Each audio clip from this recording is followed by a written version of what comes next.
So don't go anywhere, because Point of View starts right now.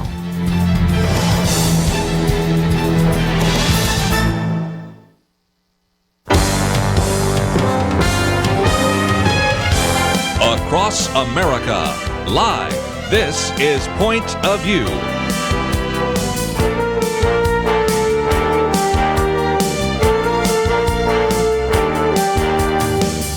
And now, Kirby Anderson. Thank you for joining me today here on Point of View. We're going to spend some time talking about apologetics, how to defend the Christian faith, but it's also going to get into the area of cultural apologetics, how to really understand what is going on in our culture. If you receive Christianity today, you have seen a very flattering picture, not only of our next guest, but of a number of other women, the unexpected defenders, they're called.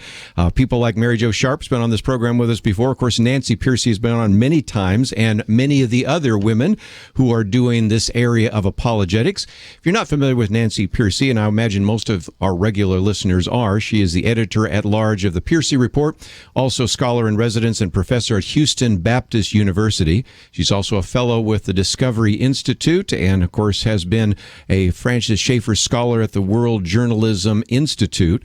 Lots of books that she has written over the years, and we're going to spend some time not only talking about those maybe through our rearview mirror, looking at things like Total Truth and Saving Leonardo, but this new book that is just out entitled Finding Truth, 5 Principles for Unmasking Atheism, Secularism, and Other God Substitutes. Nancy Pearcey, always a delight to have you on the program with us. Well, thank you, Kirby. It's good to talk with you. Good to see you on the front cover of Christianity Today. Wasn't that amazing? I was very happy to see that Christianity Today wanted to highlight the fact that women are getting into apologetics. So it's been a common question that people hear. If they go to apologetics conferences, you hear people often saying, why aren't there more women? Why are there so many men in apologetics? And I think that it's a good thing that that's changing, and I'm glad that Christianity Today brought attention to the fact that women think too. Yes. Women also want Christianity to make sense. They want to understand, the intellectual foundations of their Christian convictions. They want to understand how to love God with all your mind.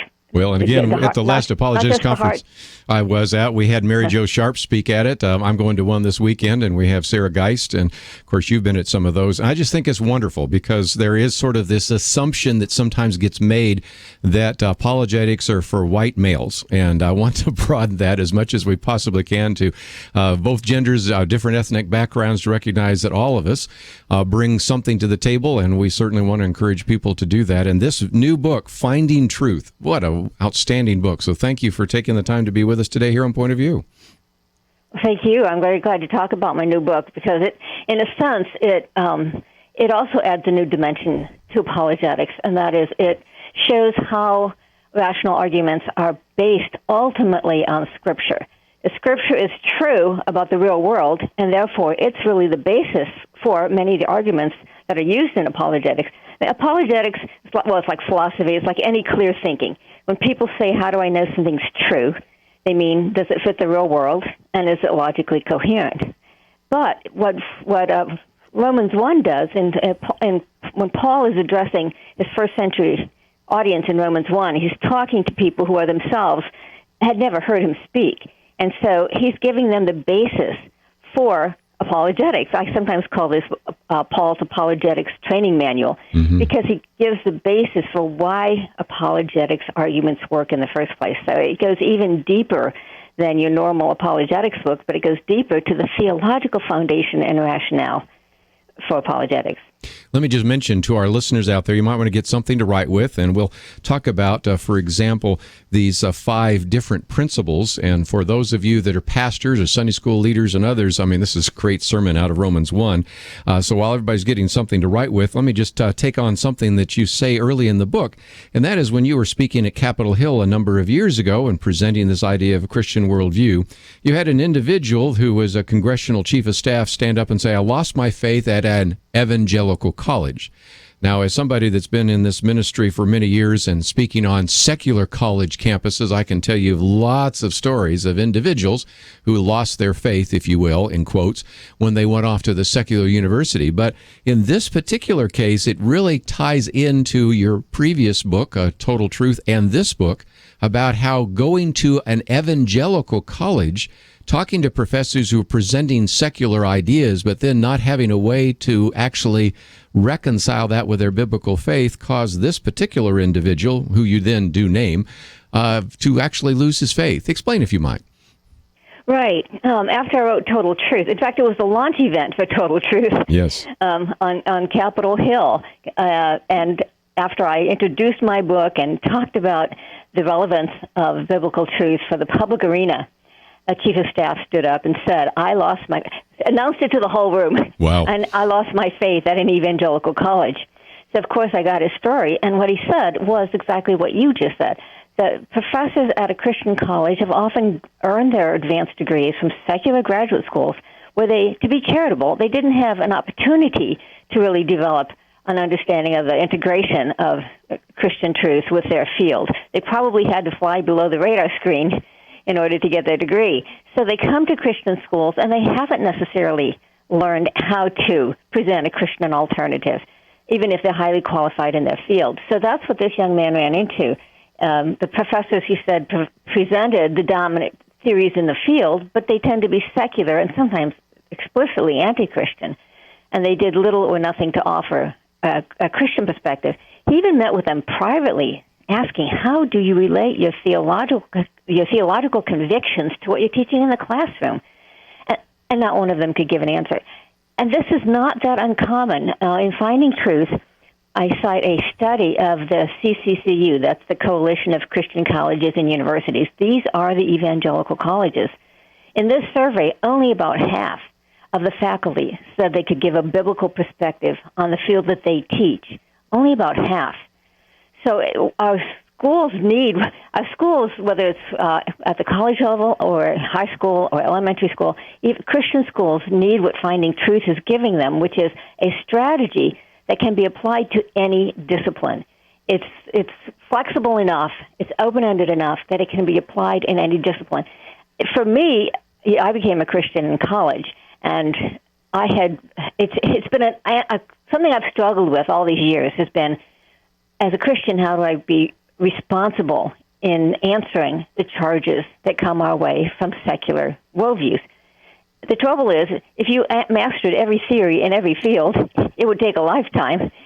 And what happens if you encounter something new? You have to memorize a new argument for every new idea you run into. And that's why it was so liberating to discover that Romans 1 gives a strategy, basic set of 5 steps that you can use in any discipline. No more memorizing new arguments for every different theory you run into. Because it's in Romans 1, you know it's going to apply to everything. We're going to take a break, and we're going to talk about Romans 1. You might get a piece of paper, a number from 1 to 5. We're going to talk a little bit about how to identify the idol, and that really gets us into this idea that atheism oftentimes is a God substitute. So we'll work our way through the first 5, and you can then begin to see how those apply. We're going to talk a little bit about how worldviews commit suicide, and so many very important topics. This book, again, is very long and almost 400 pages. There's no way we're going to cover all of it, but we're going to do our best to try to give you a good overview of that. We've also published some information on our website, pointofview.net. It has a link to Nancy Pearcey. It has a link to the book, although I'm sure you'll be able to find it in your local bookstore. And we have that article from Christianity Today, The Unexpected Defenders. We'll continue our conversation with Nancy Pearcey right after this.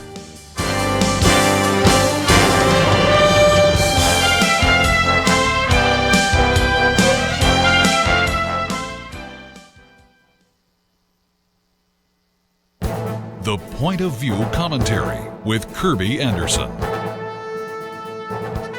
Over the next few years, I think we'll begin to hear the word nullification more and more. So let's look at what it means and why it isn't a good strategy to limit the continuous expansion of the federal government.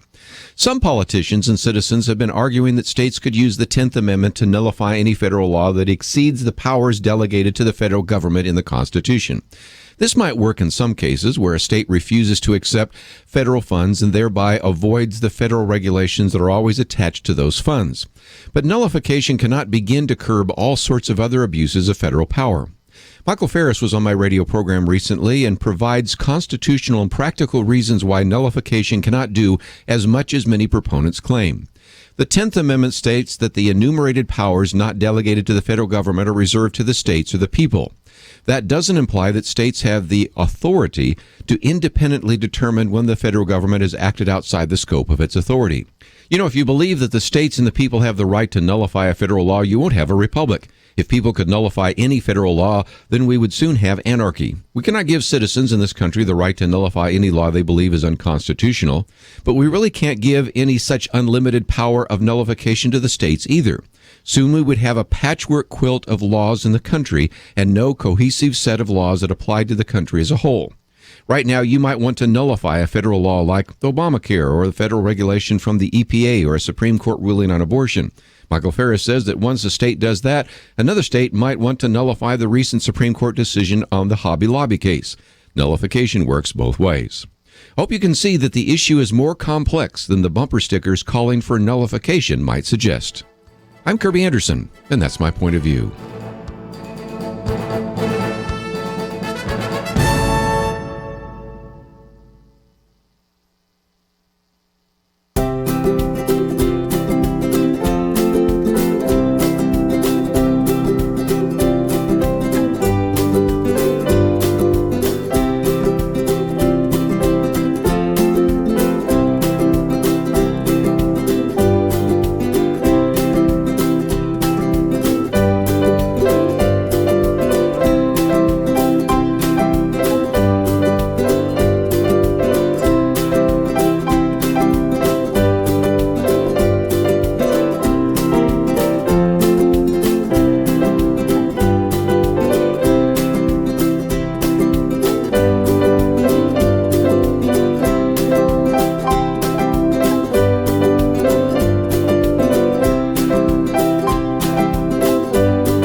You're listening to Point of View, your listener-supported source for truth. Privileged to have with us today Nancy Pearcey, and if you're not familiar with her previous book we were talking about, Total Truth, I also recommend that. But this new book, Finding Truth, 5 Principles for Unmasking Atheism, Secularism, and Other God Substitutes.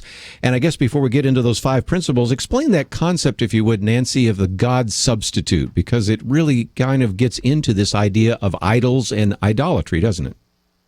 That's right. It draws on the insight that Paul gives in Romans 1, and that anyone who doesn't acknowledge the transcendent creator is going to make an idol out of some part of the created order.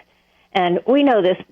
We can think about our personal idols like success or relationships, but an idol can also be something like matter. Is matter part of the created order? Well, sure it is. So materialism as a philosophy qualifies as an idol in the biblical sense because it makes matter the first cause and source of all things. It's a God substitute. Well, can reason be an idol? Of course it can. So there's a philosophy called rationalism that elevates reason to the ultimate source and standard of truth. In fact, Albert Einstein called himself a believing rationalist. So he understood that it was a full-blown creed. Once we recognize that, it allows us to apply Paul's insight about idols to the isms that we face in today's pluralistic, multicultural world, and we can begin our analysis of any worldview that way. I have students who are trying, of course, for the first time to really make sense of the secular world we live in and all of the various isms that come at us constantly. And it's easy for them to get overwhelmed, lost in the details. And so I just tell them, start with finding the idol. If you find the idol, what does it propose as the ultimate reality, the source and cause of everything else? Everything else in that worldview will be shaped by that first ultimate decision. What God does it worship, in a sense? And so that's how the concept of idolatry then becomes a tool that we can use in analyzing ideas as well, and cutting to the heart of any worldview and making sure that we know what it is that really drives that system of thinking. So that first principle is to identify the idol. And Nancy, one of the things I love, of course, there are many things I love about your writing, but one is how culturally relevant you are. You're talking about Twilight of the Gods, and in that you talk about everything from David Hume to the Klingons and Star Trek to Inside the Matrix. There are some philosophers that can do that, but there are very few, and you are at the very top of that list to help us understand that these ideas, which sometimes we relegate to a philosophy class, have a currency in the everyday world that all of us live in. Oh, that's right.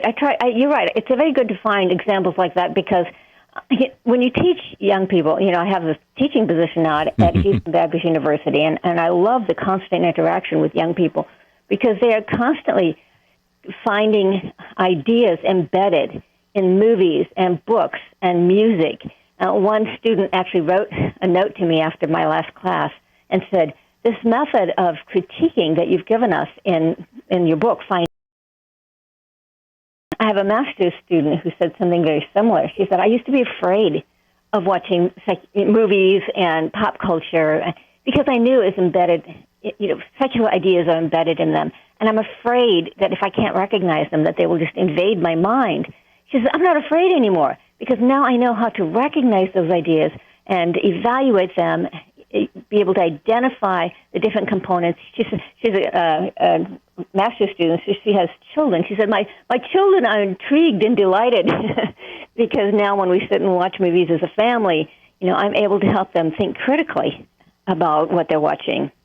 I've also heard some people say, like to Ray and Sue Boland on our Probe Mind Games or to John Stone Street at Summit Ministries. He wrote about this the other day in his Breakpoint commentary. "You've ruined movies for me because now I'm sitting there. I can't just veg out. I'm paying attention to the storyline and the worldview and all of the rest." So one of the ideas, of course, is to identify the idol. Let's move to the second one, and that is identify the idol's reductionism. How Nietzsche wins is what you call it. But explain that, because that's, I think, a very important understanding point to get us a little further along the process of trying to evaluate a worldview. Yes, the term reductionism just means that every non-Christian worldview is going to have a lower view of humanity. Because if you exchange the glory of God for something in creation, you will also exchange the image of God for something in creation. You will redefine humans in terms of something in the created order. Let me back up and explain how general revelation works. We all know that Romans 1 is talking about general revelation. What can we know about God from the created order? And most of the time we think of nature. We think of the beauty and complexity in nature. But the created order includes ourselves, human nature, not just physical nature, but human nature. And it gives evidence for God as well, so that because humans are capable of thinking, the first cause that created them must have a mind. Because humans are capable of choosing, the first cause that created them must have a will. Or as one philosopher sums it up, he says, because a human is a someone and not a something, the source of human life must be a someone. It can't be the blind automatic forces of nature, as we're told by philosophies like materialism. So what every worldview then does that tries to, any non-Christian worldview will then try to counter that. Why? Because if you can explain human beings in terms of blind mechanical forces, then you can explain their origin in terms of blind mechanical forces. So every non-Christian worldview will be motivated to have a lower view of the human person in order to counter the evidence for general revelation. This also, I think, leads to something we'll talk about a little bit later, and that is how worldviews commit suicide. And that is, if you have a reductionist view, an incorrect view of the world, you can't live consistently. On the one hand, if you believe that we're all material, then where do you get the idea of human dignity? If you reject the idea that there are no absolutes, where do you get this idea of there being inalienable rights? So this is another part of that analysis. Once you understand that, if you will, reductionism, you understand why every other worldview other than a biblical one is going to fall apart at one point, and oftentimes it falls apart in that people can't live consistently with their worldview, right? Well, you're onto point number 3. Well, I'm just setting you up. That's good. Well, let's go on to point number 3, and that is to test it, because after all, what you are saying is that, in a sense, if people want to write it down, does it contradict with what we know about the world? And that's kind of this correspondence test. But continue on. Sure. If you have a low view of the human person, that is something that we can test, and we can test it against our own most intimate personal experience. And so what was fascinating in finding truth is I was able to find quotes from leading thinkers and scholars and scientists who admit that their worldview doesn't fit the real world as they themselves experience it. So I have examples of people who say, I'm a Darwinist, I'm an atheist, I'm a materialist, and therefore I think of human beings as just complex biochemical machines. And yet, can I live that way? Galen Strawson is my first example. Mm-hmm. He says, I believe there's no such thing as free will. He says, the logic is impeccable. If we're a part of nature, we're governed by natural laws. And then he says in an interview, but I can't really live with that, can you? Another philosopher, John Searle, says, hey, if you really believe that there's no such thing as free will, then when you go to a restaurant, you should say, just bring me whatever the laws of nature have determined that I will get. But it becomes really poignant when people apply this more personally. The example that my students always remember the best is Rodney Brooks. He's at MIT, or Professor Emeritus at MIT, former head of their artificial intelligence laboratory. And he wrote a book where he said the human being is just a big bag of skin full of biomolecules interacting by the laws of physics and chemistry. And he said, I know it's hard to see people that way, but when I try, I can see that my children are just machines. Just machines, yeah. And then he says, but then in the next sentence, he says, is that how I treat them? He says, of course not. I give them my unconditional love. And then he says, I realize that within my worldview, love has no rational analysis, because robots don't love. So love doesn't fit in my worldview. If you think of a worldview as trying to fit the whole universe into a box, materialism tries to fit the whole world into the box of matter. But things like love don't fit. Free will doesn't fit. And so he says, I realize that I am that love, the way I behave, does not fit my own worldview. And then he ends that section of the book saying, I hold two sets of inconsistent beliefs. Incredible. There's the belief that there's his professed belief in scientific materialism on the one hand, and on the other hand, just like Romans says, his experience of being made in God's image keeps breaking through, even though he himself denies it. Talking with Nancy Pearcey today. Her book is entitled Finding Truth. We'll talk more with her and you right after this.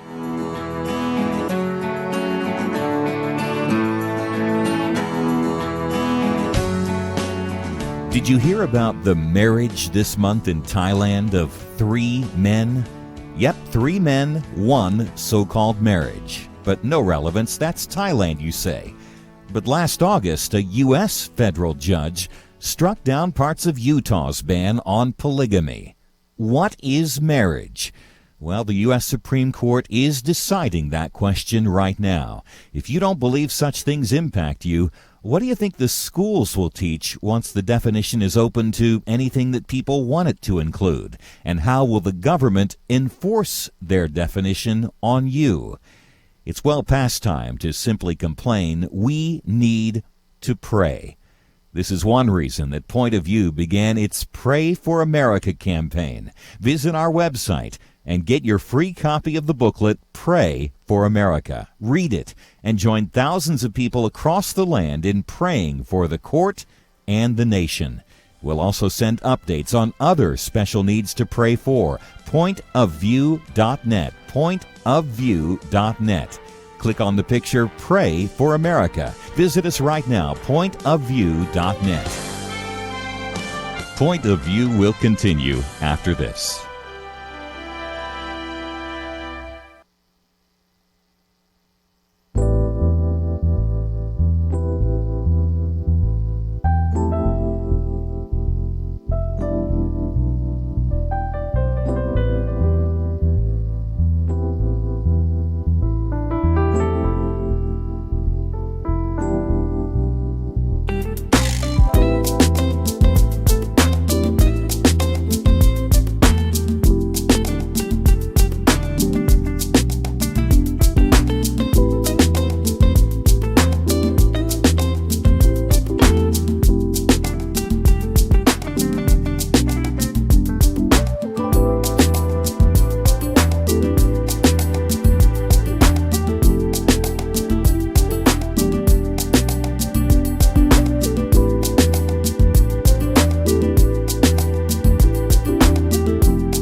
are listening to Point of View. The opinions expressed on Point of View do not necessarily reflect the views of the management or staff of this station. And now, here again is Kirby Anderson. Continue our conversation today with Dr. Nancy Pearcey as we talk about her book, Finding Truth, 5 Principles for Unmasking Atheism, Secularism, and Other God Substitutes, endorsed by such people that have been on this program like J. Warner Wallace, as well as J.P. Moreland and Kelly Coleman, as well as a number of people like Doug Groteis, Paul Copan, Greg Kokel, Son McDowell, and on. Quite a long list. Again, you probably will be able to find the book in your local bookstore, but we have a link to it in case you'd like to order it as well. And Nancy, before we get back to some of those principles, we also have links to the Pearcey Report. I've been privileged over the years not only to interview you, but also your husband, Richard, and certainly have appreciated the writing that both of you do. And if people want to find out more about that, that is linked. And I thought for just a minute we might mention a little bit about Houston Baptist University. What is going down there is very exciting to me. I've had a chance to speak there years ago, but I want to get back there because of all the things that have happened. And you are just one of a number of professors that are actually doing a good job, I believe, of helping students connect their biblical faith to their worldview and to the world around them. So for just a minute, talk about what's going on down there at Houston Baptist University. Well, the bigger picture is that the university has been changing ever since Dr. Sloan came here, which was now, 7 or 8 years ago. The school, HBU, brought in Dr. Sloan to, in a sense, bring it up to speed, bring it back into active and engaged dialogue with secular ideas and with a robust Christian worldview. You can go online and read the 10 pillars. It'll inspire you. The 10 pillars, which are the kind of 10 basic foundational principles that Dr. Sloan brought into the university, and is the direction. It sets the direction of the university. You can't find a better set of and more inspiring set of principles than that.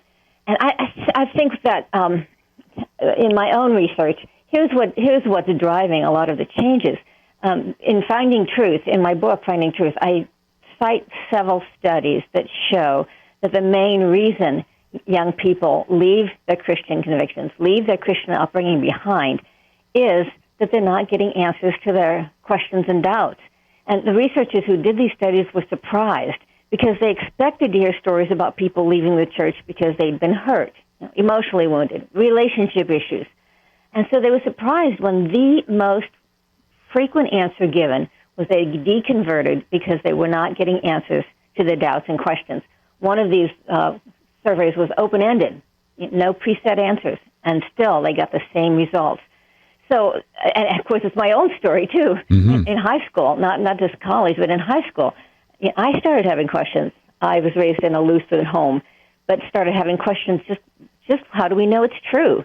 I wasn't really rebellious. I just wanted to know why we could maintain that Christianity was true in the face of so many other beliefs and systems of thought and religions and philosophies that are in our world today. And no one could give me any answers.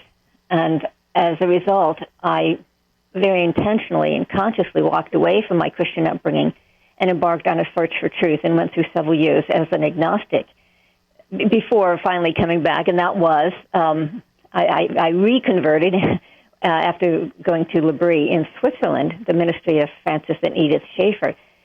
But it's that crying need for young people to be better equipped to answer the questions of our day that is driving the greater emphasis on apologetics here at Houston Baptist University, and I believe should also be driving the churches and schools and parents to make young people better equipped for an increasingly secularized society. Let me also just say to our parents out there, if you have a young person heading off to college, buyer beware. I'm saying this, Nancy probably would agree, but I'm not asking her to say this, but there are some evangelical colleges that maybe they open and close the class in prayer, or they have chapel, but otherwise you're getting pretty much the same secular worldview that you would get in the state university down the road. So buyer beware. Pay attention to some of those very important issues. And if you'd like to join us, by the way, we'll open up the phones, 1-800-351-1212. If you've been paying attention here, we've given you a couple of principles. One, of course, is to identify the idol. Number 2 was to identify the idol's reductionism. Number 3, does it contradict what we know about the world? And you call that section secular leaps of faith. And that quote from Rodney Brooks is a great one that I hope people will think about, because here we're just a bag of skin and biomolecules. But do I treat my kids that way? Well, no. Another example I use is sometimes you see so many of these evolutionists right now that are saying we're just biologically predetermined. And I think the next time I'm on a secular campus speaking on intelligent design and somebody confronts me about that, I'm going to say, wait a minute, you believe that I'm just biologically predetermined. So I was biologically predetermined to believe in intelligent design, and you were biologically determined to believe something else. And you can't change my behavior and you can't change my view because, after all, I'm just biologically predetermined. I'm not sure they're going to stand and say, oh, and walk away. They're going to act as if I can make a rational choice. And it's a good example of, on the one hand, you hold to a theory about materialism, about evolution, but on the other hand, you act as if we actually have free will and rationality, and we can actually determine our own fate. That's that contradiction you're talking about, isn't it? Right, and it actually is moving into the next principle, Principle 5, which is, Principle 4, which is that secular worldviews destroy themselves. They undercut themselves.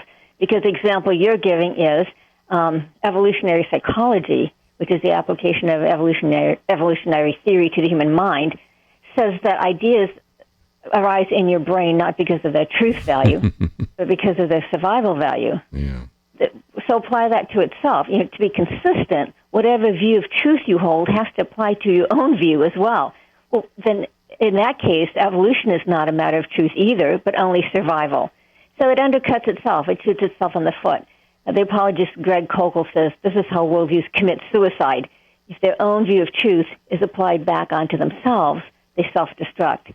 And I maintain that every worldview, secular worldview, is going to commit suicide. And the reason for that is they all hold a low view of the human person, and that will always affect their view of the mind, rationality, reason, cognition.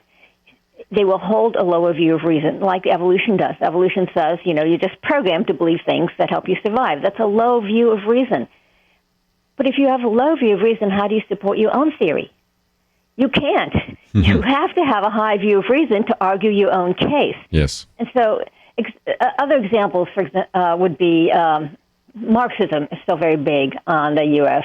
campus. And Marx says you believe what you believe, not because you're rationally persuaded it's true, but because it advances your economic interests. Well, what about Marx himself then? Did he come up with his theory to advance his own economic interests? In which case, why should the rest of us pay any attention to it? It kills itself. It sure does. Sigmund Freud had an incredible impact on the modern mind. He said, you don't believe what you believe because you're persuaded it's true, but because it's the product of your psychological history, especially sexual repression. Oh, what about your own theory then, Dr. Freud? Onto the couch yourself.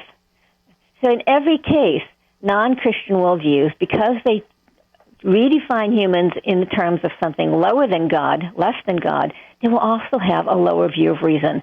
The only way they can support their own case is if they reach over and borrow from Christianity, because Christianity says we're made in God's image. Your mind reflects the divine mind. So Christianity has always had a very high view of human reason. And so the only way that a non-Christian can support his own view is to reach over and borrow from the Christian view of reason. He has to rely on the Christian view of truth, even as he's rejecting Christianity. I get such a kick out of that. And we see that so often in debates. I've had a chance over the years to do various debates with people like Norm Geisler and others, as well as moderate debates where William Lane Craig or Ravi Zacharias have been there. And almost to a person, you can find a time when the atheist or the agnostic or the liberal Christian or whatever we might have a debate with goes and reaches into Christianity, borrows some idea of Christianity, then begins to use that sometimes to try to beat Christians over the head with it. And I think a really astute debater can usually point that out. We need to take another break, but if you've been paying attention, these first four kind of fit into the category of tearing down strongholds and lofty thoughts raised up against the knowledge of God. And I think these are principles you can use to, as I said before, identify the idol, to identify the idol's reductionism, to begin to understand that the idol might contradict itself and also convict it and contradict what it says about the world. But the last one we'll talk about after the break is principle number 5, to replace the idol and make the case for Christianity. So we've looked at some of the negative. How do we make the case for it? We'll talk about that with Nancy Pearcey. And again, the book is entitled Finding Truth, 5 Principles for Unmasking Atheism, Secularism, and Other God Substitutes. We'll continue our conversation with her right after this.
Now, back to Point of View, your listener-supported source for truth. Nancy Pearcey with us for a few more minutes as we talk about her book, Finding Truth, 5 Principles for Unmasking Atheism, Secularism, and Other God Substitutes. Let me just mention that this book, published by David C. Cook, you can find in your local bookstore, but we also have a link there as well. Over 300 pages, but what is so helpful is there's an appendix as well as a study guide. And Nancy, that's something I've appreciated about many of your books. People can read through this slowly, discuss it with their friends, their neighbors, their small groups, and you have actually included a study guide there so people can work through this, begin to think deeply about these issues, and learn a little bit more about how to defend the Christian faith. I also want to add that it was tested on real groups. The study guide, including, was tested so that if questions didn't really work very well, if people didn't understand them, Sure. or if they weren't helpful in driving people deeper into the text, they got edited, they got rewritten, they got changed. So I had a chance to teach the book in several different contexts, from high school homeschool groups to graduate students. So it's been through a lot of different readers before it ever went into publication, so that it could be understood and read by a wide group of people. Let's talk about that 5th principle, and if we have time, I'll try to slip in a phone call in this first hour. Replace the idol. Make the case for Christianity. It seems to me if we see the failings of some of those other worldviews, then making the case for Christianity, we take the cues from that and begin to provide the biblical alternative. How do we do so? Right. I've been suggesting in Finding Truth that people take the very places where secular worldviews break down and show that Christianity has a better answer. Why? Because then you're really relevant. That's the way you ensure that you're answering the questions that people are actually asking. For example, right before the break, when we talked about how secular worldviews have to rely on a Christian understanding of reason, that's an example where people are sensing that they don't have the answer and that they have to reach over and take something from Christianity. Or here's another example. There's an unprecedented number of movements these days for human rights and dignity and equality and a host of ideals that people really want to hold on to. But many of them recognize that their own worldview doesn't provide a basis. There's one fairly well-known atheist philosopher named Richard Rorty, who died a couple years ago, was actually called the philosopher of democracy. And he admitted that his own worldview gave him no basis for democracy. That's true. And he said, I'm an atheist, I'm a materialist, I'm a Darwinist, and I realize, he said, that in Darwinism, the strong win out and the weak fall behind. So it really does not give a basis for universal human rights. And this thinker admitted that the source of the very idea of universal human rights came from Christianity, that we're all made in God's image. And so he literally says, I freeload that idea from Christianity. That was his word for it. I'm a freeloading atheist, he said, because I realize I have to borrow the concept of universal human rights from Christianity.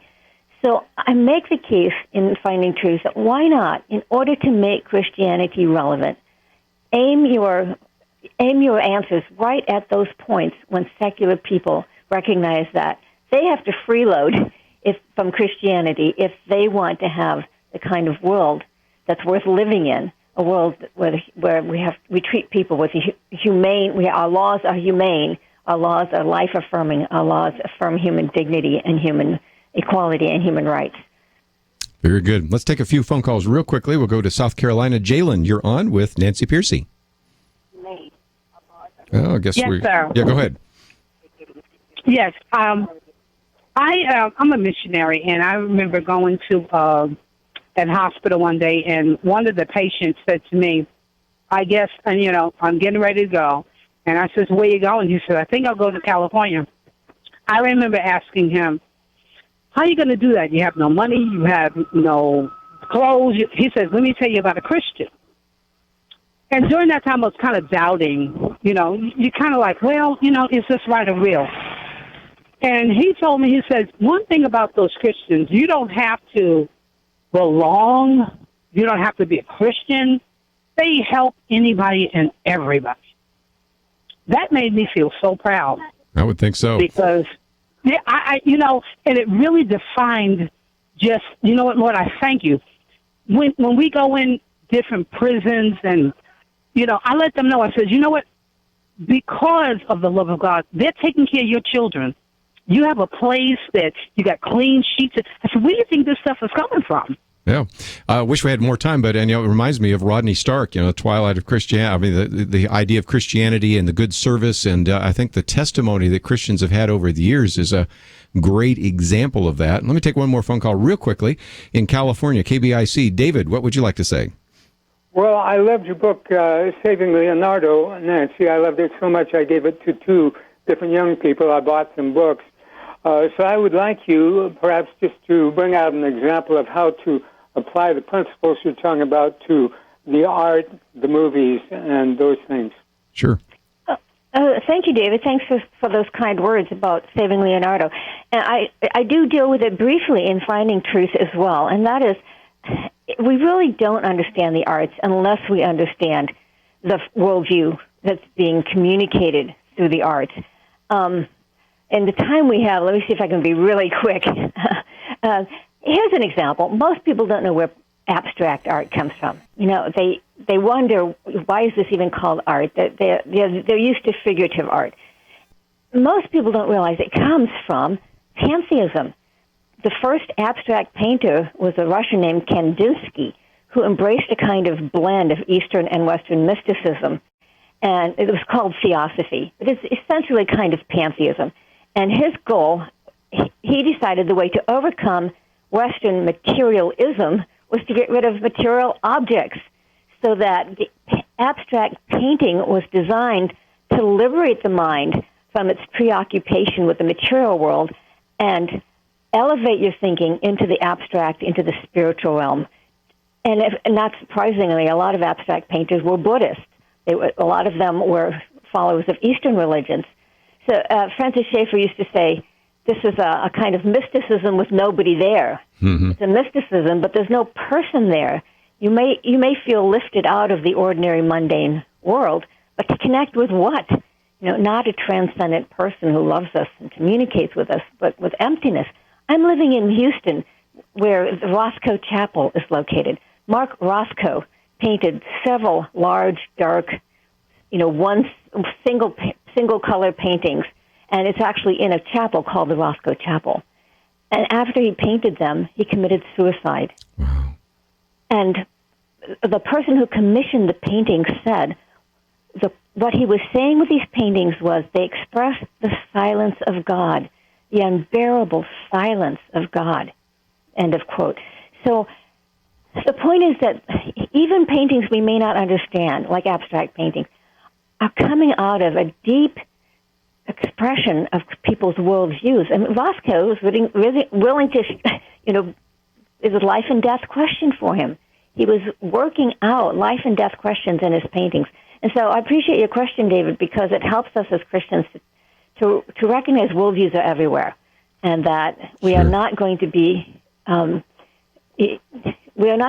equipped to deal with a secular world unless we realize it's not just, they don't just come to us in words where they're easier to recognize, but worldviews come to us in image and story and plotline and characterization. And that's why my earlier book in particular, Saving Leonardo, which you mentioned, is designed to train people to recognize ideas when they come to us in those cultural forms, as well as in the more familiar forms. Nancy, I appreciate you so much being with us. We're just about out of time, but again, I do commend to all of our listeners, not only Saving Leonardo, but Total Truth, Liberating Christianity from Its Cultural Captivity, as well as Finding Truth, 5 Principles for Unmasking Atheism, Secularism, and Other God Substitutes. That's all we have in the first hour. Second hour, we have Dennis Prager. Stay tuned. We'll have more right after this. A Christian photographer in New Mexico, guilty. Christian bakers in Colorado and Oregon, guilty. These sincere believers were tried, fined, compelled to attend sensitivity training, and forced out of business because of those who want to redefine marriage. You may disagree on whether it's right to take part in a so-called same-sex wedding, but is this really what we want? People ordered to violate their most deeply held beliefs by a state threatening their livelihoods? Is it right for a court to order a black person to bake a cake for the local Ku Klux Klan meeting? Or to mandate a professed homosexual printer to design a poster with an anti-gay saying for the Westboro cult? Do you understand why the Supreme Court's decision on marriage is so important? Do you understand why we need to pray? Visit our website at pointofview.net. Get our free booklet, Pray for America. Get the booklet. We'll also send updates on things to pray for. Pointofview.net. Click the picture that says Pray for America. Visit us today. Get your booklet, pointofview.net. Point of View will continue after this.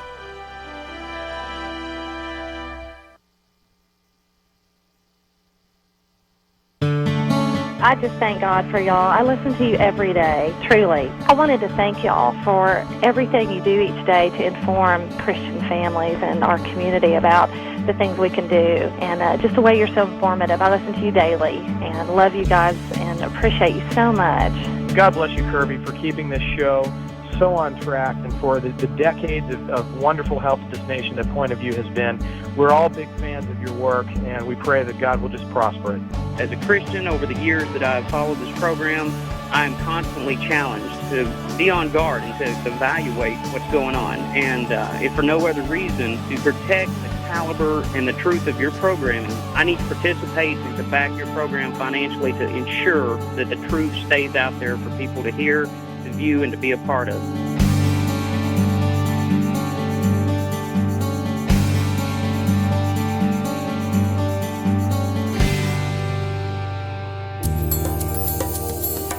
This is Point of View Radio.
Hi, this is Kirby Anderson. You know, each day we take on the tough issues and provide a biblical perspective to them. The topics we cover are wide-ranging: apologetics, theology, prophecy, creation and evolution, intelligent design, marriage, family, child-rearing, the millennial generation, trends in society, politics, economics, business, religious liberty, the Constitution, public policy, foreign policy, military policy, tensions in the Middle East, abortion, homosexuality, pornography, sexual ethics, media, technology, history, and America's godly heritage.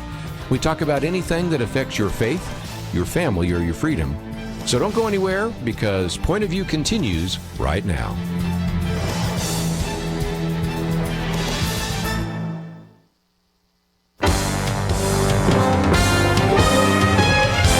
Across America, live. This is Point of View.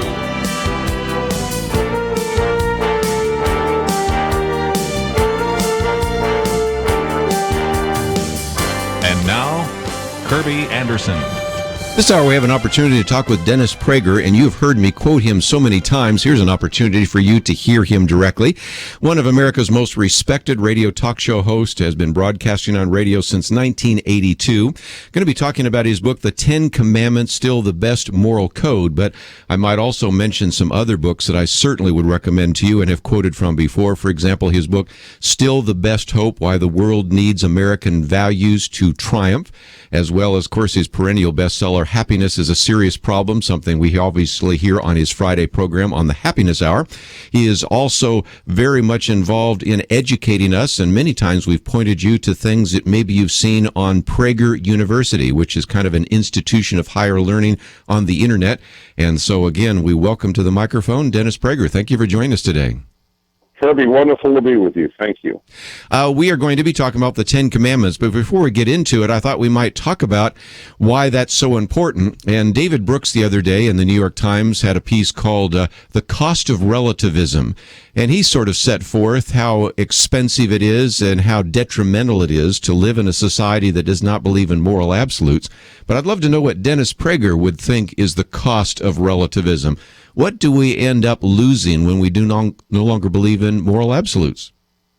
Well, first of all, I'm glad to hear that David Brooks wrote about that because it's so important, and because that has been essentially the theme of my life, the consequences of secularism. Secularism is wonderful for government and terrible for everything else.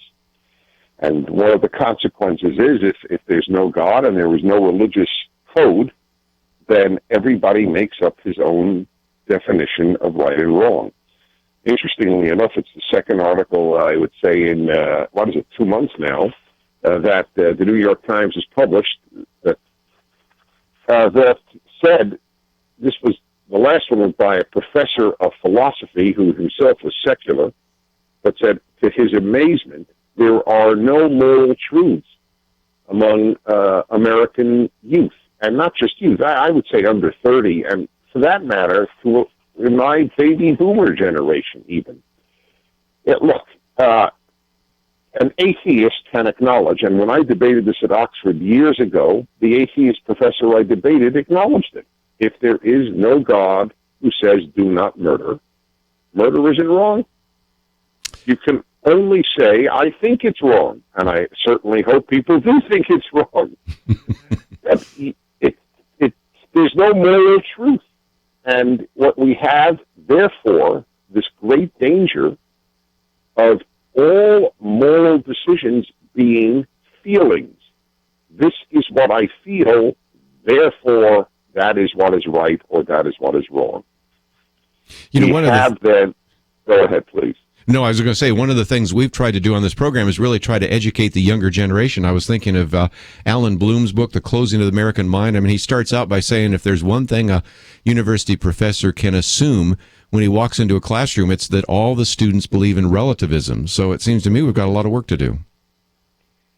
Well, we not only have a lot of work to do, but I mean, my nationally syndicated column today is on I debated whether we even publish it because if I admit it's a downer.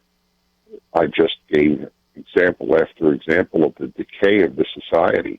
There are not only no standards in right and wrong, good and evil. There are no standards anywhere. One of the largest museums in the country is the Orange County Museum of Art in Orange County, California. And there's one major sculpture in the front of the museum. Giant. It's a giant sculpture. I believe 26 feet high. And what is it? It is a dog lifting its leg to urinate. Yeah. So, of course, you and I say, but hey, in the art world, that's just one person's opinion against the next. There's no beauty, there's no excellence, there's no greatness.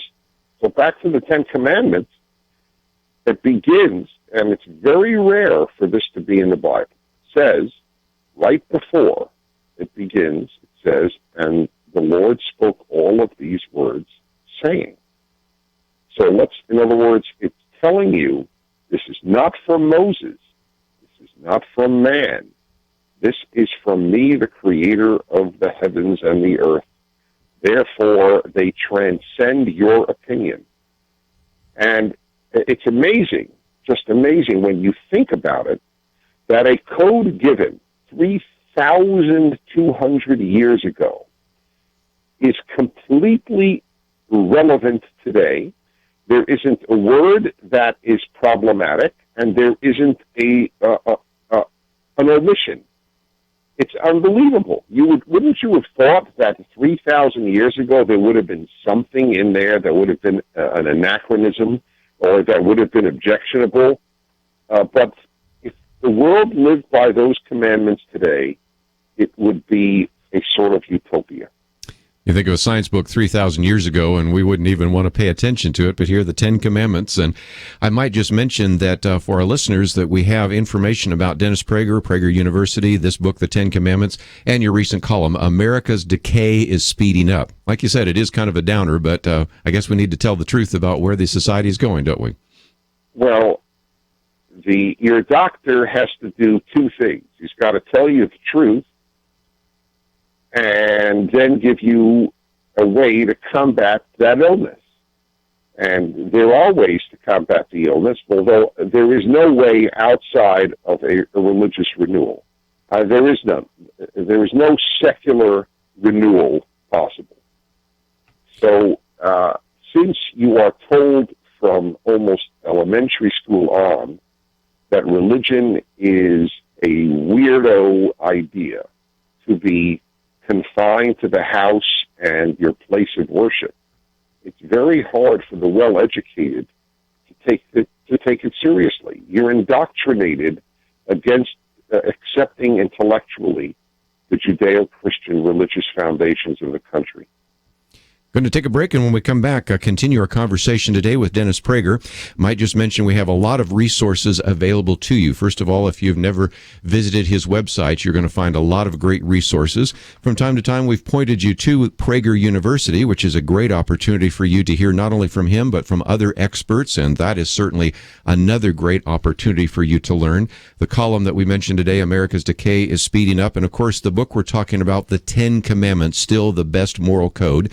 It is published by Regnery. You probably can find it in your local bookstore, but we have a way for you to order it online if you can't, and I think you would benefit from it because it not only goes through, as we will in just a few minutes, the Ten Commandments, but also has a series of study questions, which I think could be used by you in terms of individual study or might be good for a small group study. So let me encourage you to find out a little bit more. Dennis Prager with us today. We are certainly talking about the Ten Commandments and moral absolutes, but also we encourage you to visit the website, pointofview.net. As you go there, you'll see some of my commentaries, you'll see some of the videos we've posted, but most importantly, if you click on the See More section by Dennis Prager, you'll have all the information that we're talking about with him today.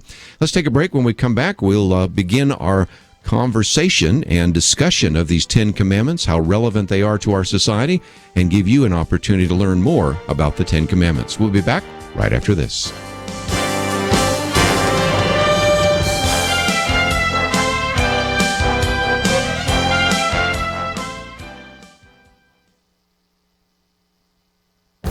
The Point of View Commentary with Kirby Anderson. Over the next few years, I think we'll begin to hear the word nullification more and more. So let's look at what it means and why it isn't a good strategy to limit the continuous expansion of the federal government.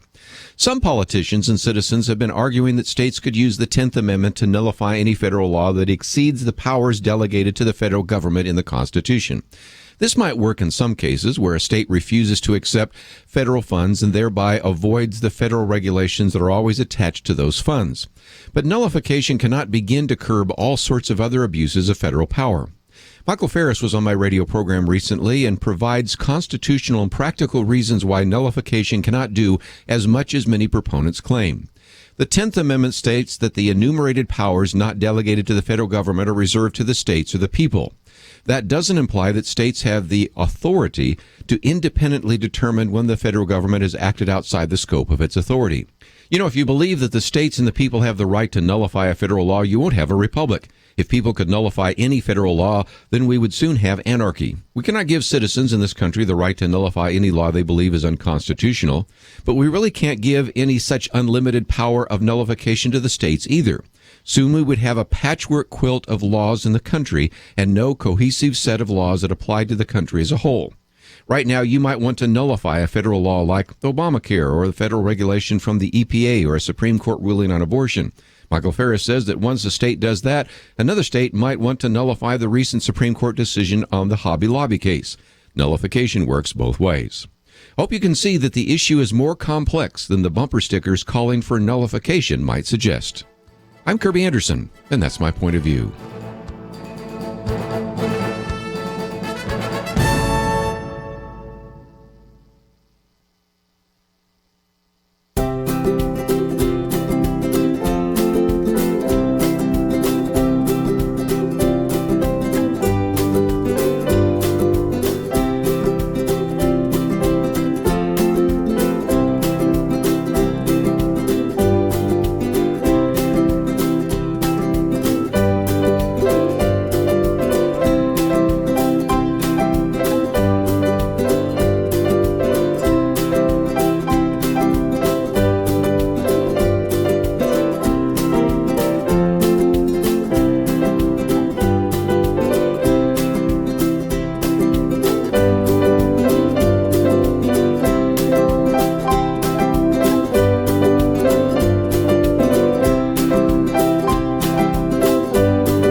You're listening to Point of View, your listener-supported source for truth. And we're back once again talking with Dennis Prager as we talk about his book, The 10 Commandments. Might just mention that since this was recorded earlier, we won't open up the phones today, but a little bit later we'll give you a chance to join the conversation. The 10 Commandments, the first one, I am the Lord your God. Dennis Prager, that's very important because we are not talking about 10 suggestions or 10 opinions. We're talking about something that has been revealed to us from God Almighty. Yeah, and let me say something very quickly because I think a lot of your listeners will find it odd that you noted that that's the first commandment because that's the Jewish enumeration, which of course obviously is the oldest because it obviously predates Christ by 1,200 years or so. So I went by that traditional enumeration. It doesn't affect anything except really adds more insight. Yes. So I just wanted the listeners to understand that. And I learned that years ago when I wrote a commentary on 10 Commandments, and somebody came back and argued with me about it, and I realized, okay, Catholics, Jews, Protestants do sometimes number it differently, but the revelation is there, so continue, please. Well, not only that, the text is identical, so, people make a big deal about it. There's no big deal to be made. It's just, how do you number it, but it's the same text. Yeah, it sure is. Anyway, yes, it does. It sets it all up. And, let's get this clear. This is me talking. Therefore, just as we have that there are certain unalienable rights because they stem from the Creator, otherwise there's no such thing as inalienable rights.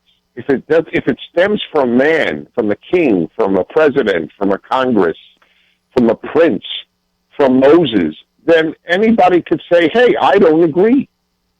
Now, of course, one is free to say, I don't agree here, too. You can say, hey, I think murder is okay. But philosophically, the ball game is over. Mm-hmm. God himself is saying this. And I if, other than how are you, I have probably said more times in my life, if God didn't say thou shalt not murder, then murder isn't wrong. I already said it once before just talking to you, Kirby, and that's what people don't understand. Yes. But otherwise, it's all opinion. You know that I have asked kids, I have asked Jewish kids, would you say that the Nazis are wrong? Of course, they all say yes. Then I say, but would you say that's your opinion or the Nazis were wrong? All of them, or at least the non-Orthodox ones, and I'm not an Orthodox Jew. I'm a Jew, I'm practicing, but I'm not Orthodox, so I'm not trying to make a case for anything. I'm not trying to just tell the truth here. They would all say, virtually all, well, that was the Nazis' opinion, and this is my opinion. It's all opinion. 2 and 2 is 4, but murder isn't wrong. And you wouldn't expect that to work as a justification or a defense at the Nuremberg trials or at The Hague. And so in one sense, we live in a world where we sort of say we believe in absolutes, but if you really believe in postmodernism and relativism, you really can't, if you're going to be consistent, say that anything is wrong. It's all mere opinion, as you've said. Yeah, but the joke is the same crowd that tells you, oh, there's no God, there are no absolutes, do talk as if there are absolutes. Mm-hmm. It's like when I was at graduate school, I remember the professor would say, morality is completely relative. And then in the next class, the professor would say, the Vietnam War is immoral. And I was, even as a kid, I thought, well, wait, didn't you just tell me everything is relative? How do you pronounce anything immoral? So they do the worst. They destroy the Judeo-Christian foundations of morality in the United States and the notion of God-based right and wrong, and then they substitute their absolutes, even though they have just taught that we can't have religious absolutes. Incredible. You know, the second commandment, the way you've written it in the book, is about no other gods before me. And I think, Dennis, there'd be a tendency for people to say, oh, that applied in the old days when they had idols and everything. But I love one of your opening lines. There are more idols than ever. So talk about idols and idolatry for just a minute and how that is relevant to the 21st century. There's actually a statement in the Talmud, which is the Encyclopedia Britannica length compendium of law and philosophy and theology and everything about life. And it's the second holiest book in Judaism.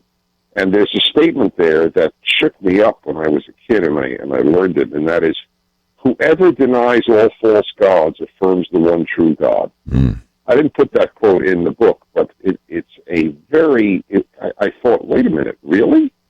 If I just destroy all false gods in my life? And it turns out that's pretty accurate. That's in a way of summarizing how important this is. And we live in the age of false gods. I mean, just to give one example of our time, nature. There's no question that nature is a god. For many people, they even say goddess Earth, Gaia. Gaia. They have no problem in affirming that the Earth is a god. The biblical view is no. Nature was created by God. That's the whole point of the Genesis creation story. God made nature. God is above nature. And we worship it. It's an end in itself, but the biblical view is nature was created for man. Period. Subdue it, use it, doesn't mean abuse it. That's a separate issue. Or if you don't want it as a separate issue, fine. But it was created for man to use. We are, yes, there is an anthrocentric view. First is theocentric, God-centered, and then anthrocentric. There is a human-centered view in the biblical view, not nature-centered.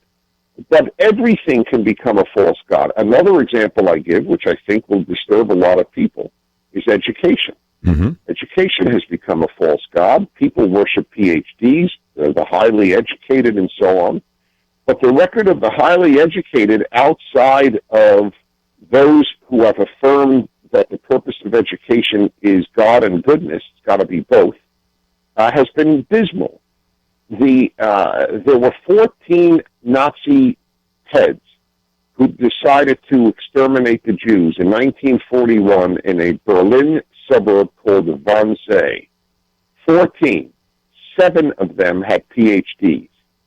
In the West, almost the only people to support Stalin, the great mass murderer Stalin, and for that matter Mao, were Western intellectuals.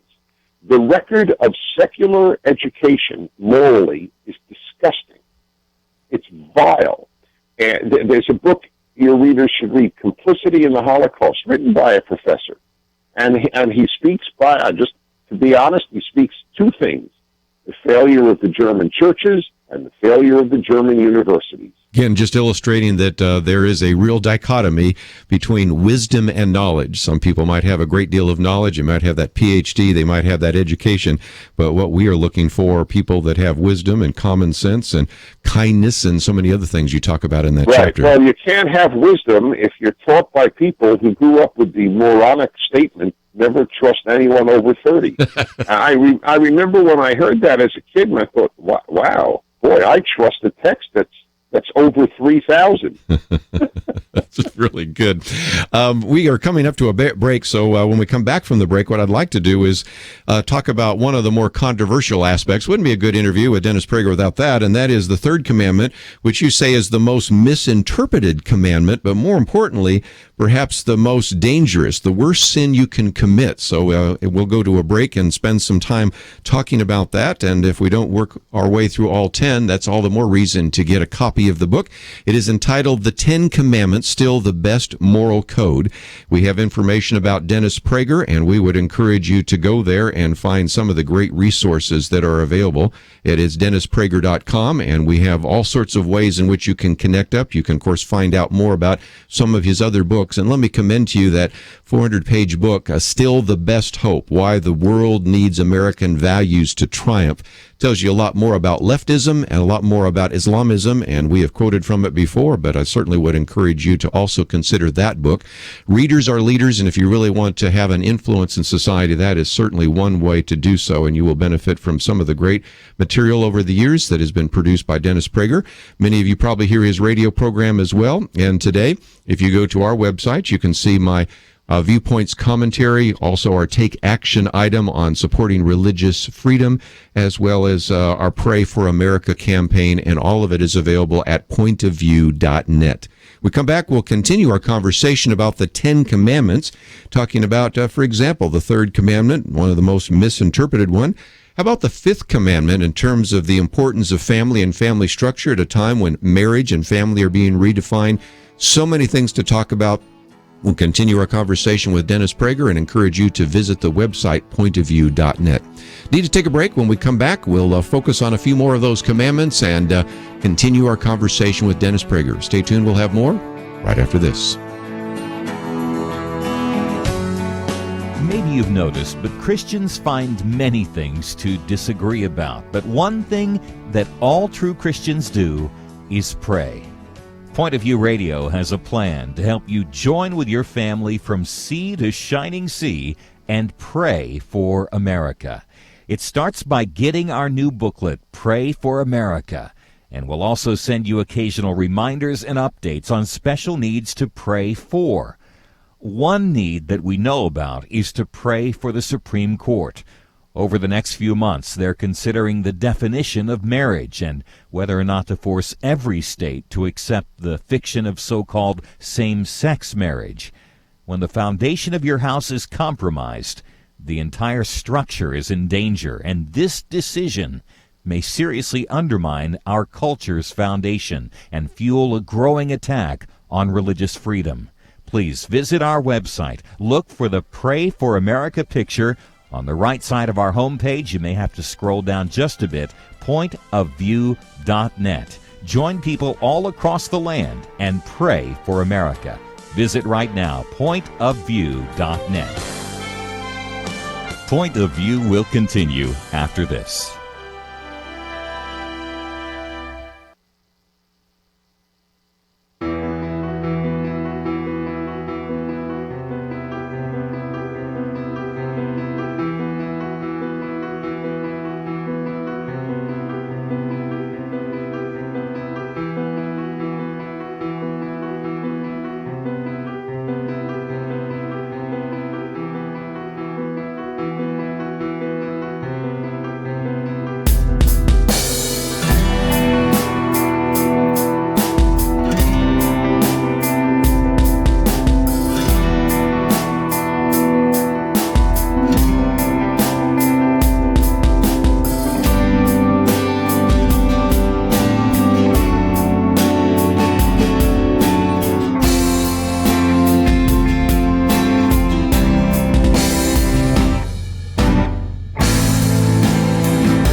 You are listening to Point of View. The opinions expressed on Point of View do not necessarily reflect the views of the management or staff of this station. And now, here again, is Kirby Anderson. We're back once again with Dennis Prager as we talk about his book, The 10 Commandments, Still the Best Moral Code. If you'd like more information, you can go to our website, pointofview.net. Well, Dennis, let's, if we can, talk about the third commandment, the most misinterpreted one. You should not take the Lord's name in vain. You should not misuse the God's name, however you want to define that or describe it. But you also refer to it, I think logically so, as the worst sin that you can commit. Please explain if you might. Well, it's very important to note that that's not my view. That's clearly the view of the Ten Commandments, or if you will, God's view, because it's the only commandment that adds the words, because God will not forgive, literally will not cleanse. I have been teaching this from the Hebrew all of my life, and much of the time in the Ten Commandments, that's not particularly relevant. Do not steal is the same in Hebrew and in English, so that's not a big deal, although it becomes a huge deal with murder, and it's a huge deal in this commandment. Anyway, God says himself, I won't forgive whoever, and I'll leave the verb out for a moment, my name in vain. Now, I remember when I was a kid, a young kid, I thought, wait a minute, this is very odd. God could forgive murder. God could forgive stealing, adultery, perjury, but he can't forgive saying, oh my God, what a rotten day at the office today. But that's what people think. People think if you say, oh my God, I had a lousy day at the office, you have violated this commandment. Totally understandably they think that, because they think it says do not take God's name in vain. And, to a certain extent, I guess, it's not prayer or holy talk. That's God's name in vain. But that's not what it says. It says do not carry God's name in vain. That God won't forgive. Carry is very different from take. Carry is living as if you are a believer in God and doing the opposite of what God wants. And that is most obvious when you do evil in God's name. That's the worst sin from the Ten Commandments standpoint, where you not only do evil, not everybody does evil, but everybody sins, of course, but when an atheist does evil, it does not affect the name of God. When Mao slaughtered 60 million Chinese in the Great Leap Forward, he didn't do it in the name of God, nor did Hitler, and nor did Stalin, nor did Pol Pot. So that's very different. But when you scream Allahu Akbar as you sever the neck, sever the head by cutting the neck of a totally innocent Christian or Yazidi or Shiite or whomever you've captured, that brings God into disrepute. And that's the worst thing you can do, because then there's no hope for goodness in the world. Because if you invalidate God, then the evil you have done is compounded infinitely. Look, nothing brings about atheism like evil religious people. Yes. And nothing brings about theism like kind and good religious people. Again, we've been admonished not to get on our high horse and just condemn the Islamists, but I think that's the obvious contemporary issue right now. And again, it just illustrates a little bit more of some of the things that you write about on the third commandment. Let me move ahead to maybe the fifth commandment, because we've been talking so much about the importance of marriage and family. Honor your father and mother, even if you don't feel like it, you say. But more importantly, right now, Dennis, we are in a time when marriage has been redefined, families are being redefined. This is, I think, a time for us to come back to some basic biblical principles, Judeo-Christian principles, because if indeed we head down this road, the next generation won't even know what a family or what a marriage really looks like. Don't you think? Oh, it's unbelievable, but it proves the point that everything is a value. See, a lot of people are familiar with the song, "Love and marriage go together like a horse and carriage." That was what was assumed for all of American history. Love and marriage go together. That's it. You fall in love, you're a man, you fall in love with a woman, you marry a man, the woman falls in love with a man, you marry. And now, everything about that has been upended. First of all, you don't have to fall in love with anybody. In fact, you don't even need anybody, love or not. You want to make a family on your own and just get pregnant? Go right ahead. There's no shame to it. There's no stigma from the society.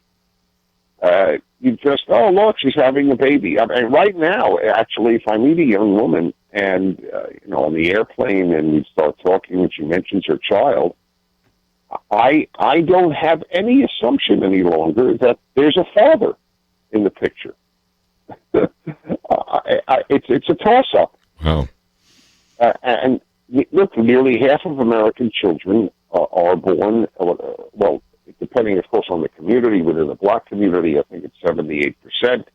But among whites, it's just increasing exponentially. I think it's well over a third now are born without a married mother, and the society, the sophisticated secular society, says big deal.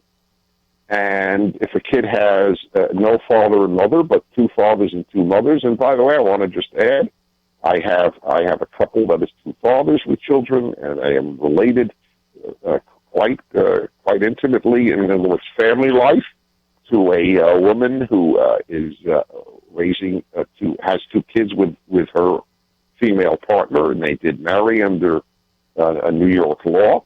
I mean, I can separate my love for individuals from my standards. I have two. See, here's a big rule that I adopted many years ago: compassion in the micro and standards in the macro. I can love that couple, that homosexual couple. I can love them, but it doesn't mean that I will drop my belief that there is an ideal, and that is that a man and a woman marry and then produce children. Now we don't have the ideal that a man and a woman marry. We don't have the ideal that anybody marry, and we don't have the ideal that there be a father in the picture. Everything about that has been ended. But that's I was going to say tangential, but it's not tangential to the commitment.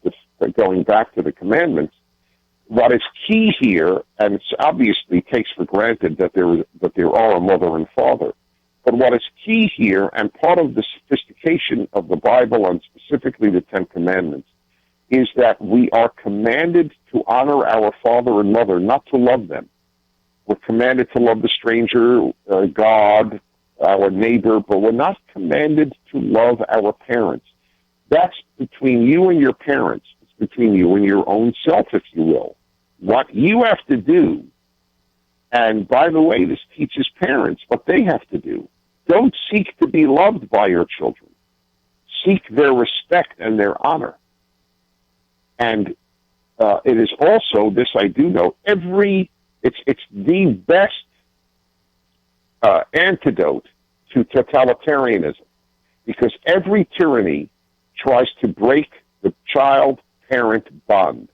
You don't have to honor your parents, you have to honor the party. You don't have to honor your parents, you have to honor the state. That's what the communists and the Nazis did. So this honor your father and mother is huge, and again, it's the only time in the Ten Commandments that there is a consequence listed. Yes, a promise, if you will. If you do honor your parents, you will live long on the land that I give you. And that's true for every land.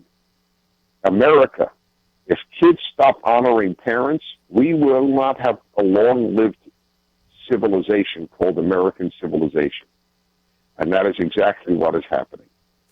Good to take a break, but again, that is one of the great insights in this book about the fact that honoring parents is the best antidote to totalitarianism, because really one of the first things a totalitarian movement will do is break the bond between parent and child. So again, we can see that when the family survives, the nation survives. When the family falls apart, the nation disintegrates. We're going to take a break, and when we come back, talk about one or two more of the 10 Commandments. But again, this is the book, The 10 Commandments, Still the Best Moral Code by Dennis Prager.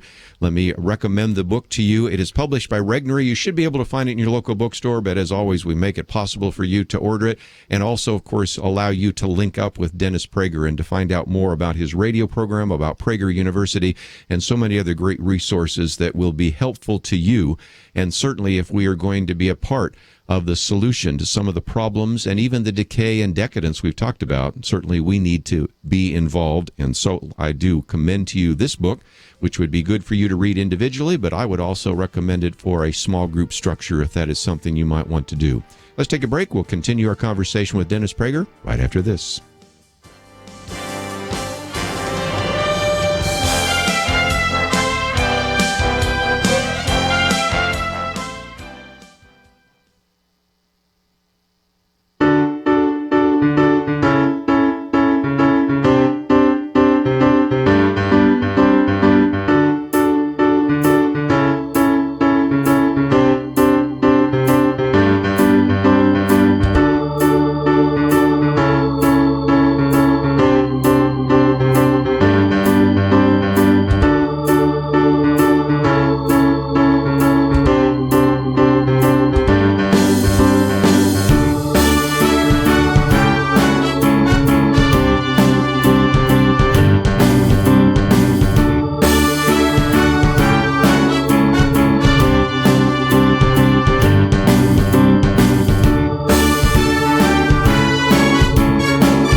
Now, back to Point of View, your listener-supported source for truth.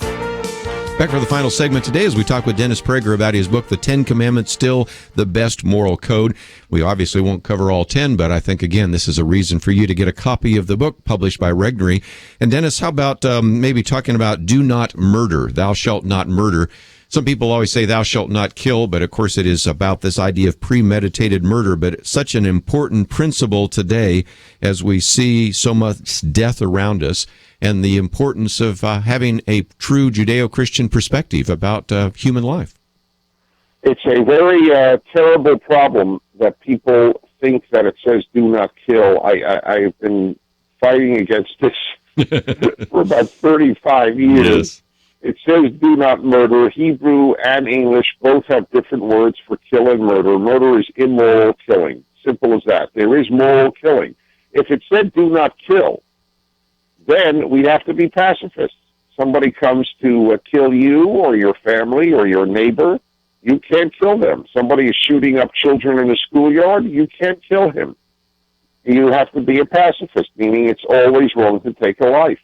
Obviously, you could never have capital punishment. A person murders 1,000 people, it doesn't matter. You can't kill them. And abolitionists, those who favor keeping all murderers alive, they do. They say, look, hey, can't kill. Look, read the Ten Commandments. I don't know why you religious people favor a capital punishment for murder. And likewise with war and any other form of killing, including killing animals. We'd have to be vegetarian if it said do not kill.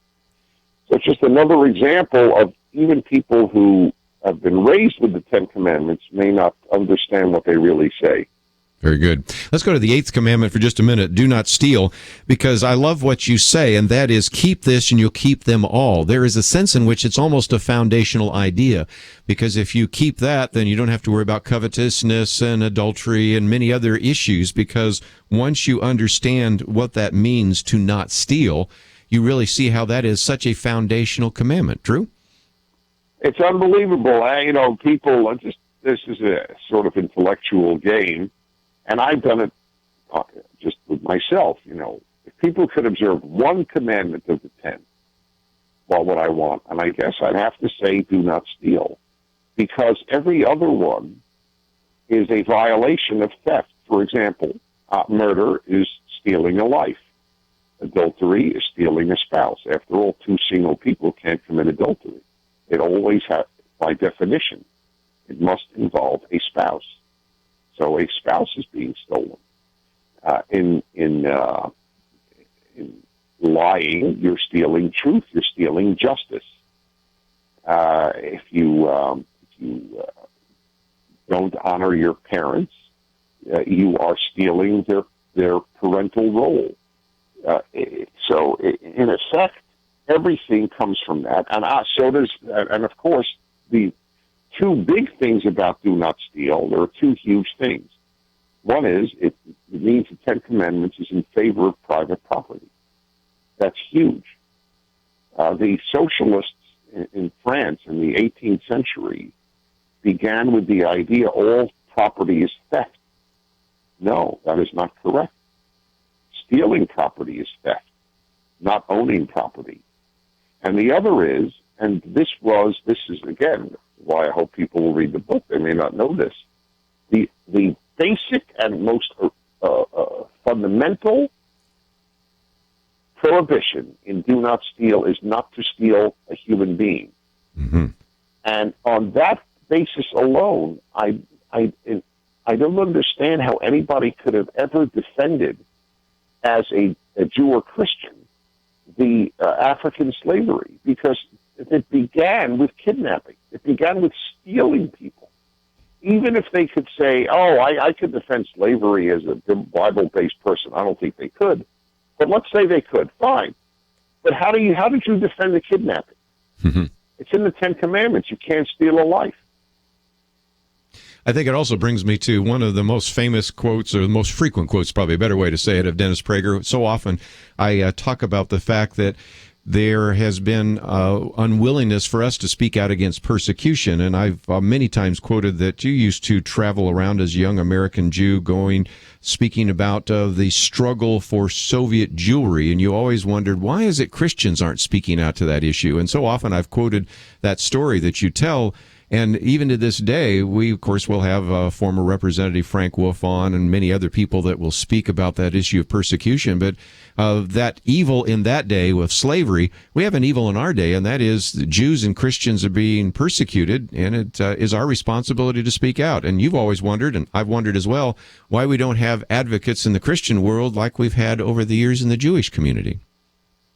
When I first entered public life, it was after a trip where I was sent to the Soviet Union at the age of 21 in the height of the Cold War, because I had studied Russian and I knew Hebrew, so I was like a perfect candidate be sent in on an end for almost a month. And it was to smuggle in Jewish items, religious items, because they were banned just as Christian items, and of course many are shared, like the Bible, and to bring out names of Jews who wanted to leave the Soviet Union. It was a pretty harrowing 3.5 weeks. When I got home, I began lecturing at a very young age, and that was on my trip to the Soviet Union. And at a given point, I realized all these Christians, these beautiful Christians, were coming to these rallies for Soviet Jewry. I was very touched. Priests, nuns, and pastors, yes, and lay Christians. And it was very beautiful. But I wondered, why did every synagogue from Sydney, Australia, to Buenos Aires, Argentina, to Los Angeles and New York, why those synagogues all had a sign, whatever language it would be, Save Soviet Jews. And I never saw on one church, Save Soviet Christians. Yes. And I think it illustrates the point. Yeah. Well, yeah, exactly. And it's happening now. I mean, whole Christian communities are being wiped out. Mm-hmm. And, look, this is very painful to say because I have been such a defender of Catholics on my show and continue to be. But this Pope is making this year essentially devoted to global warming. An encyclical will be released on it. I mean, he has, God bless him. He's obviously a wonderful man. But God bless him, but he has spoken about the killing of Christians. Each time a massacre happens, he speaks out very eloquently. But I think it's certain chutzpah, perhaps, a person outside of a given religion to tell people inside of that religion what they should do, but it comes from love, not from criticism. I would think that when Christian communities are being massacred, that should be the message of the year for the Pope and for evangelical leaders and mainstream Protestant leaders. I would think so. Well, I appreciate your voice in that, and I've quoted from you many times about that Soviet Jewry and the student activism that you were involved in. And first of all, thank you. Yeah, I just want to say thank you for joining us on the program. I mean, this has been a great discussion, and I do, again, commend to our listeners the 10 Commandments. But any final words from you before we say goodbye today? I want people who think religion is outdated, outmoded, unsophisticated, to just read this short book and then tell me this stuff is not profound. Thank you so much. Dennis Prager has been with us today as we've talked about his book, The 10 Commandments, Still the Best Moral Code. You can find more information about that and both of our guests today on the website pointofview.net. Please join us again tomorrow. I want to thank Andrew and Catherine and Chris for their help behind the scenes. We'll see you back here tomorrow. Are you ever frustrated with America's leaders? I know. Are you ever not frustrated? So, what are you doing about it? In Proverbs chapter 21, the Spirit of God hits us with this: the king's heart, and we could say the president's heart, the senator's heart, the congressman's heart, the Supreme Court justice's heart, is like channels of water in the hand of the Lord. He turns it wherever he wishes. Your prayers unleash the most powerful weapon in the universe. If you're in union with Jesus Christ, your prayers touch God's heart. So again, what are you doing about your frustrations with government? Point of View Radio is spearheading a new effort to get as many as possible to pray for America. It starts when you visit our website, pointofview.net, and click on the Pray for America picture on the right side of the page. We'll send you our Pray for America booklet and updates on things to pray for. We must pray. Click in now to pointofview.net and pray for America. Point of View is produced by Point of View Ministries.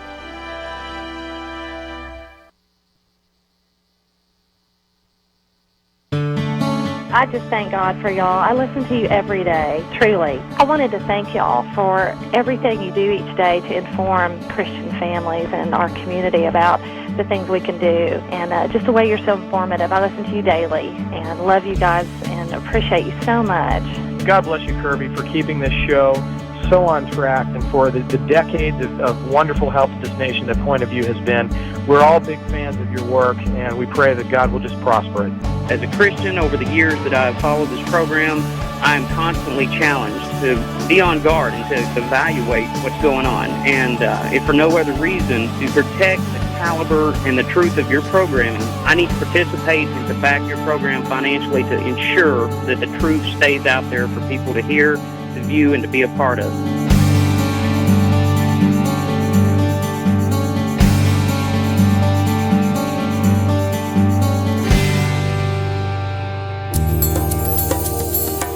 This is Point of View Radio.